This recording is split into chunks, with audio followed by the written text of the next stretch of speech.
ગઈકાલે ખંભાત શહેરમાં ચકડોળ ગ્રાઉન્ડ ખાતે એક બનાવ બનેલો, જેમાં 4 આરોપીઓ જે છે એમણે કાગળોના ટુકડા કરી અને એ ચકડોળ ગામમાં બેસી અને ઉછાળેલા. જે કાગળો અહીંના ખંભાતના આગેવાનોએ જોયેલા અને એમને લાગેલું કે આ ધાર્મિક અમારો પુસ્તક છે એના હોઈ શકે છે. એટલે જેના અનુસંધાને જે છોકરાઓએ આ કૃત્ય કરેલું એ લોકોને પોલીસ સ્ટેશન લાવી અને પોલીસને સોંપેલા હતા.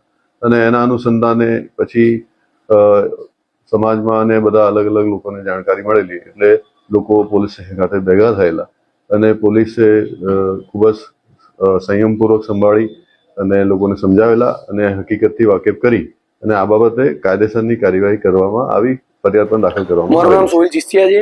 આજે હું અને અમારા ચિસ્તિયા ફાઉન્ડેશનની ટીમ અને ખંભાતના સ્થાનિક આગેવાનો ખંભાત સિટી પોલીસ સ્ટેશન ગયા હતા. અમારું ખંભાત સિટી પોલીસ સ્ટેશન જવાનું મુખ્ય કારણ એવું હતું કે ગઈકાલે ખંભાતના એક મેળાની અંદર અમુક વિકૃત માનસિકતા ધરાવતા લોકો દ્વારા સમગ્ર વિશ્વના મુસ્લિમ સમાજનું મહાન પવિત્ર ગ્રંથ કુરાન શરીફ અને અમુક કિતાબોના પેજ ફાડીને આ લોકોએ ખંભાતના લોકમેળાની અંદર એક ચકડોળમાં ઉપર જઈ આ ફાડેલા પેજને અપમાનિત થાય તે રીતે ઉછાળવામાં આવ્યા. તેની સાથે સાથે સોશિયલ મીડિયામાં વિડીયો વાયરલ કરવામાં આવ્યું. તેના અનુસંધાને ખંભાત પોલીસે ગઈકાલે આ લોકો સામે ફરિયાદ દાખલ કરી 4 આરોપીની ધરપકડ કરી. અમે ખંભાત પોલીસે આરોપીની ધરપકડ કરી તેની કામગીરીને બિરદાવીએ છીએ. પણ તેમ છતાં અમારે આજે જવાનું મુખ્ય કારણ એવું હતું કે ખંભાત પોલીસને અમે લેખિત અને મૌખિક રજૂઆત કરી અને આપ મીડિયાના માધ્યમથી પણ અમે જણાવવા માંગીએ છીએ કે જે આ 4 આરોપીને પકડવામાં આવ્યા, 4 આરોપીની ઉંમર 18 વર્ષથી ઓછી છે. એટલે આ લોકોએ આ કામ કરેલું નથી, આ કામ બીજા દ્વારા કરાવડાવ્યું છે. અને કરાવવાનું કારણ હિન્દુ મુસ્લિમ એકતા જોખમાય, શાંતિ દોરાય અને પલિતો ચંપાય તે છે. આ 4 આરોપીની ઘનિષ્ઠ તપાસ થવી જોઈએ. તેની સાથે સાથે ઘનિષ્ઠ તપાસ થયા પછી જે પણ આરોપીનું નામ ખુલે તે ભલે કોઈ પણ સમાજનો હોય, કોઈ પણ પાર્ટીનો હોય અને ગમે તેવો ચમડબંધી હોય, તેણે આ બહુ ખોટું કામ કર્યું છે. આ ઘટના બિલકુલ નિંદનીય છે. આનાથી સમગ્ર મુસ્લિમ સમાજની લાગણી દુભાઈ છે, સમગ્ર મુસ્લિમ સમાજ રોષે ભરાયો છે. જેથી કરી અમારી પોલીસ પ્રશાસનને એવી રજૂઆત છે કે આ ઘનિષ્ઠ તપાસ બાદ જે પણ આરોપીનું નામ નીકળે તેની સામે કાયદેસરની કાર્યવાહી થવી જોઈએ, તેની સામે કડકમાં કડક પગલાં લેવા જોઈએ, તાત્કાલિક ધોરણે ધરપકડ થવી જોઈએ અને આ વિડીયો સોશિયલ મીડિયામાંથી ડિલીટ થવું જોઈએ. જેના માટે અમે ખંભાત સિટી પોલીસ સ્ટેશન ગયા હતા. ત્યાં અમને જવાબદાર અધિકારી તરીકે ડીવાયએસપી સાહેબ, પોલીસ ઇન્સ્પેક્ટર સાહેબ અને બીજા જવાબદાર અધિકારી મળ્યા હતા. તેઓ અમારી વાત શાંતિથી સાંભળી હતી અને અમને સાંત્વના આપી હતી કે આની અંદર અમે નિષ્પક્ષ તપાસ કરીશું અને જે પણ આરોપી હશે તેને કડકમાં કડક સજા થાય તેવી જોગવાઈ કરીશું. જેથી અમે પોલીસ પ્રશાસનનો આભાર માનીએ છીએ. તેની સાથે સાથે મારું જાહેર જનતાને એવું કહેવું છે કે ખંભાતની અંદર અત્યારે પૂરતો ચાંપતો પોલીસ બંદોબસ્ત છે. કોઈ પણ જાતનું છમકલું છે નહીં, બિલકુલ શાંતિ અને સલામતી છે. જેથી ખોટી અફવાઓ ફેલાવી નહીં અને ખોટી અફવાઓમાં આવું નહીં. અસ્તુ. જય હિન્દ, જય ભારત. जी आपका नाम है? मेरा नाम अरहान शेख है, मैं एडवोकेट हूँ. क्या वारदात हुई थी खंभात में कल रात? खंभात में कल ऐसा बनाव बना कि अभी जो नेचुरल जो चलता है कि रील्स वगैरह यंग जनरेशन में, तो उन्होंने एज अ रद्दी तरीके, एज़ पर माई नॉलेज, कि रद्दी तरीके जो डॉक्यूमेंट्स वगैरह कहीं से भी लिए, रद्दी तरीके चकडोर में बैठ के उड़ाए, रील्स बनाई. ठीक है. और उसके बाद उन लोगों को अरेस्ट कराया. जो भी उसके बाद की जो अक्की कॉन्स्पिरेंसी है वो बाद में पता चली. ऐसे लेकिन वो उन बच्चों को ये पता नहीं था कि कोई पवित्र ग्रंथ के जो कागज है. अब देखो, अभी का जो फ़िलहाल जो एटमॉस्फेयर चल रहा है उससे आप कह नहीं सकते कि मतलब ये प्री प्लानिंग है या उन्होंने जानबूझ के किया है या अनजाने में हुआ है उनसे. और वो एक सब्जेक्ट बाय पुलिस का है और पुलिस उसके ऊपर अच्छे से तपास कर रही है और वो तपास खुलने के बाद पता चलेगा कि ये एग्जैक्ट क्या है. तो आप समाज को ऐसा क्या मैसेज दोगे कि जो रद्दी इस तरह की पवित्र ग्रंथ को रद्दी करके आसपास में कहीं तालाब में फेंकते हैं, उसके बाद ऐसे बच्चों के हाथ में आता है, तो उसको कितना जो है संभालना चाहिए? मेरी तो सजेशन यही है कि मतलब ज़्यादातर कुरान मोस्ट ऑफली घर में खाली रखे हुए हैं. ठीक है, मुसलमानों का एक वो ट्रेंड बन चुका है कि भाई यही पे कि बस एज अ कुरान घर में रखना है. बट एग्जैक्ट वो अलग पूरी बात है कि कुरान घर में रखना नहीं है. कुरान घर में रखने के साथ साथ उसे पढ़ना और उसे समझना है. पढ़ भी लेते एक अलग बात है, बट उसे समझता नहीं है।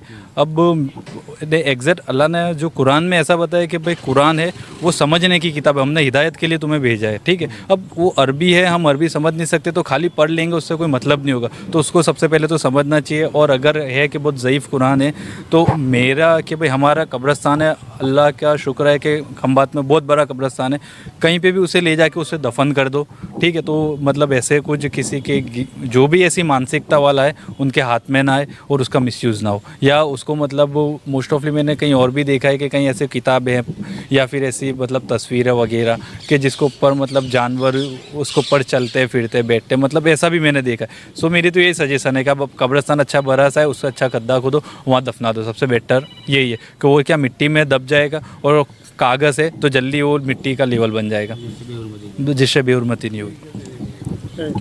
जी सबसे बड़ा मुस्लिम समाज को क्या मैसेज देना चाहोगे? जी मुस्लिम समाज को एक ये मैसेज देना चाहता हूँ कि हमारे जो मुसलमान बच्चों में जो एक चीज़ है जाहिल, जो उनको एजुकेटिव नहीं बना रहे हैं, वो सबसे बड़ी चीज़ ही वो है कि मैं सारे मुसलमानों को एक बात बोलना चाहूँगा कि अपने बच्चों को पढ़ाओ लिखाओ, हमारे असदुद्दीन ओवैसी बैरिस्टर साहब, असदुद्दीन ओवैसी साहब जैसा बनाओ कि आने वाले टाइम में कि हम उनको बता सके कि हमारे में एजुकेटिव लोग आज है। हमारी हार वहीं हो रही है कि हम हमारे बच्चों को पढ़ा नहीं ले रहे हैं, लिखा नहीं रही है, कुछ भी हिसाब से कई काम धंधे लगा दे रहे हैं, ठीक है। पर मुसलमानों के बच्चों में अभी पढ़ाई की बहुत ज़रूरत है, एजुकेटिव होना बहुत ज़रूरत है। आने वाले टाइम में ये आपको पता चलेगा कि हमने पढ़ाई नहीं करी, बहुत बड़ी गलती की है। तो मैं आपको तो यही बोलना चाहता हूँ कि एक मुसलमान नेता बनना और एजुकेटिव नेता बनना, मतलब आने वाले टाइम में मैं इंशाल्लाह बोलूँगा कि जब से 2021 से गुजरात में हमारे बैरिस्टर सर असदुद्दीन ओवैसी साहब की पार्टी जब यहाँ आई है MIM, तब से लेकर अभी तक हमको कुछ ना कुछ यहाँ पे सीखना मिला है और कहीं हद तक कुछ मोमेडन में बदलाव आया है। हम जब लोग बोलते थे तो डंडे ना कुछ लेके रोड पे निकल जाते थे लड़ने के लिए, पर अब हम में वो समझ आई है कि अब हम जो भी जवाब देंगे वो कलम से देंगे और इंशाल्लाह हमारी बात को हम सरकार में रखेंगे। और हम सरकार से गुजारिश करते हैं कि हम जब भी हमारी बात रखें तो आप इस पे गौर करें और हम जो मुसलमान समाज के जितने भी लोग हैं आप उनको भी एक हिंदुस्तान का एक कहीं ना कहीं एक हिस्सा समझ के आप उस पर ध्यान दें, क्योंकि हम इसी देश में जमने और इसी देश में हम ख़त्म हो गए। बस यही गुजारिश करता हूँ। अस्सलाम वालेकुम। कल मेले में क्या हादसा हुआ था, तुमने क्या देखा? वो कुरान बाग की जो सब थी उन्होंने फाड़ फूड़ के चकदोल में से लुटाई थी। सब हमने देखा भी कि इस तरह से ना खाओ, बच्चे नादानी थे सब।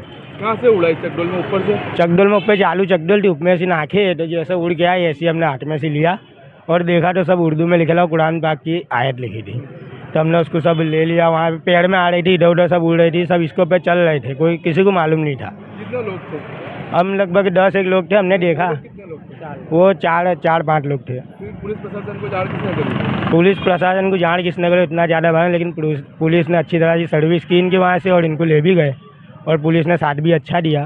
खंबात में कैसा माहौल है? खंबात में माहौल बहुत बिल्कुल शांत है, बिल्कुल शांत है। तुम क्या कहना चाहोगे जो इस तरह की कुरान को DRP करने के बारे में? मैं खंबात की आवाम से एक ही चीज़ कहना चाहता हूँ कि ये जो बच्चों से गलती हुई है, एक नादानी में गलती हुई है, पर मैं फिर भी ये गांगड़िया ये नारेश्वर तालाब है खंबात में, और वहाँ पे कैसा वो ठंडे करते हैं, और ऐसा नहीं कि वहाँ कलाम पाकी थे, और हिंदू की भी कई पुस्तकें ऐसी थी और धार्मिक दोनों चीज़ें थी ऐसी, जो हिंदू और मुसलमान की दोनों थी।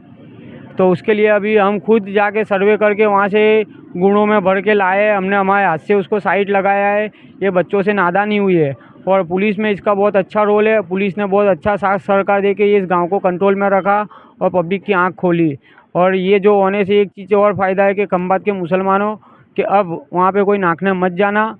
खंबात में इतने बड़े कब्रिस्तान है, कहीं भी दफन विधि करो, अगर नहीं हो सकता तो तुम हमें कांटेक्ट करना, हम खुद आके लेके जाएंगे। कॉन्टैक्ट नंबर बोल दो जो तुम्हारे कांटेक्ट करें। मेरा कांटेक्ट नंबर है 9898651045। मेरा नाम है सामिद सैयद।